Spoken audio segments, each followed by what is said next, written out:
ஜெய்குரு ஹரி ஓம். இந்த ஜெய்குருங்கிற வார்த்தைக்கு மூல காரணமானவர் இவர் தான். எனக்கு பின்னால் சிலையாக இருக்கார்ல இவர் ரவிதாஸ்.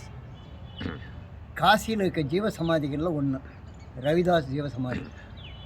அவருடைய ஃபாலோவர்ஸு உலகம் பூராவும் இருக்காங்க. அவர் இந்த காசியில் தாழ்த்தப்பட்ட சமுதாயத்தில் பிறந்து மிக உயர்ந்த பதவியான மகான் அப்படிங்கிற லெவலுக்கு போயிட்டார். அந்த அற்புதமான அவருக்கான பார்க்கே இங்கே இருக்குது காசியில். இது அசிகாட்டில் இருக்குது. இந்த இடத்துக்கு அவசியம் இங்கே வரணும். அது மட்டும் இல்லாமல் ரவிதாஸ்னுடைய ஜீவசமாதி இங்கேருந்து ஒரு 2 கிலோமீட்டரில் இருக்குது. அதுக்கும் போகணும். அவ்வளோ அற்புதமான ஒரு அதிர்வலைகள் நிறைந்தது. ஒரு தாழ்த்தப்பட்ட சமுதாயத்தை சேர்ந்தவர் மகானாகிறார் அப்படின்னா அது காசியில் தான் முடியும். அதை பார்க்கணும். அந்த தாழ்த்தப்பட்ட சமுதாயம்னு சொல்கிறதே தப்பு.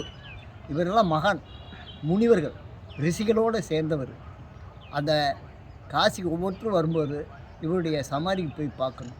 அந்த சமாதி ஜீவசமாதின்னு சொல்ல மாட்டாங்க. தமிழ்நாட்டில் எல்லாமே ஜீவசமாதின்னு சொல்லுவாங்க. ஆனால் இங்கே சொல்கிறது ஜீவசமாதி இல்லை, சமாதி மந்திர். அப்படின்னா சமாதி கோயில்னு அர்த்தம். கோயிலில் கடவுள் இருப்பார்.